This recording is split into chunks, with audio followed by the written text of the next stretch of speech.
Chennai formula car பந்தயத்தை நிறுத்த கோரிய வழக்கை அவசரமாக விசாரிக்க உச்சநீதிமன்றம் மறுப்பு தெரிவித்திருக்கிறது.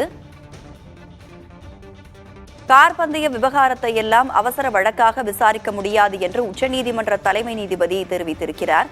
சென்னையில் ஆகஸ்ட் 31 மற்றும் செப்டம்பர் மாதம் 1 ஃபார்முலா 4 கார் பந்தயம் நடத்த எதிர்ப்பு தெரிவித்து வழக்கு தொடரப்பட்டது. இந்த நிலையில் அவசர வழக்காக விசாரிக்க முடியாது என்று உச்சநீதிமன்ற தலைமை நீதிபதி அந்த வழக்கை விசாரிப்பதற்கு மறுப்பு தெரிவித்திருக்கிறார். ஆகஸ்ட் மாதம் 31 மற்றும் செப்டம்பர் மாதம் 1 ஆகிய தேதிகளில் ஃபார்முலா 4 கார் பந்தயம் நடைபெறும் என்று விளையாட்டுத்துறை அமைச்சர் உதயநிதி ஸ்டாலின் ஏற்கனவே அறிவித்திருந்தார், அழைப்பும் விடுத்திருந்தார். இந்த நிலையில்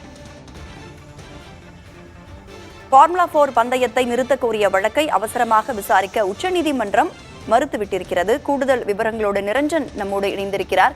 தலைமை நீதிபதி என்ன சொல்லியிருந்தாங்க நிரஞ்சன்? ஃபார்முலா 4 கார் பந்தயம் என்பது சென்னையில் நடைபெறுவதற்கு கடந்த ஆண்டு தமிழ்நாடு விளையாட்டு மேம்பாட்டு ஆணையம் தனியார் அமைப்புடன் ஒப்பந்தம் என்பதை மேற்கொண்டிருந்தது. அதன்படி ஏற்கனவே தேதிகள் அறிவிக்கப்பட்ட போதும் மிக்ஜாம் புயல் போன்றவை காரணமாக ஒத்திவைக்கப்பட்டு தற்பொழுது அது நடப்பது என்பது உறுதியாகி இருக்கின்றது.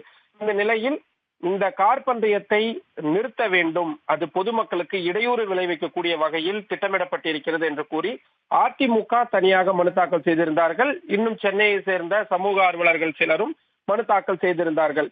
இந்த மனுக்களை அவசர வழக்காக எடுத்து விசாரிக்க வேண்டும் என்று உச்சநீதிமன்ற தலைமை நீதிபதி சந்திரசூட் அமர்வில் முறையீடு என்பது செய்யப்பட்டது.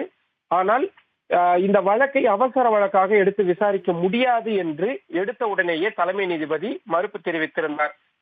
மிக முக்கியமாக மனுதாரர்கள் சார்பில் ஆஜரான வழக்கறிஞர் மருத்துவமனைகள், பள்ளிக்கூடங்கள் போன்றவையெல்லாம் இந்த கார் பந்தயம் நடக்கக்கூடிய பாதையில் இருக்கின்றது, பொதுமக்கள் பெரும் சிரமத்திற்கு ஆளாவார்கள், ஆம்புலன்ஸ்கள் போன்றவை செல்வதில் பெரும் பிரச்சனைகள் ஏற்படுவதற்கான வாய்ப்பு இருக்கிறது என்ற விஷயத்தை கூறினார்கள்.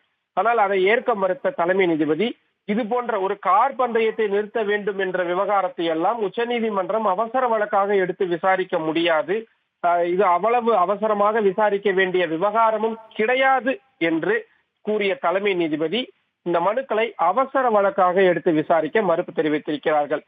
திட்டமிட்டபடி இதன் காரணமாக இந்த ஃபார்முலா 4 கார் பந்தயம் நடக்குமா அல்லது அதற்கு முன்பாக வழக்கு பட்டியலிடப்பட்டு நீதிபதிகள் ஏதேனும் தடை உத்தரவை பிறப்பிப்பார்களா என்பதை தான் நாம் பார்க்க வேண்டியிருக்கிறது. ராதா, ஃபார்முலா 4 கார் பந்தயம் விவகாரம் தொடர்பாக அவசர வழக்காக உச்சநீதிமன்றம் எடுத்துக்கொள்ள முடியாது என்று உச்சநீதிமன்ற தலைமை நீதிபதி மறுப்பு தெரிவித்திருக்கிறார். கூடுதல் விவரங்களை வழங்கியமைக்கு நன்றி நிரஞ்சன்.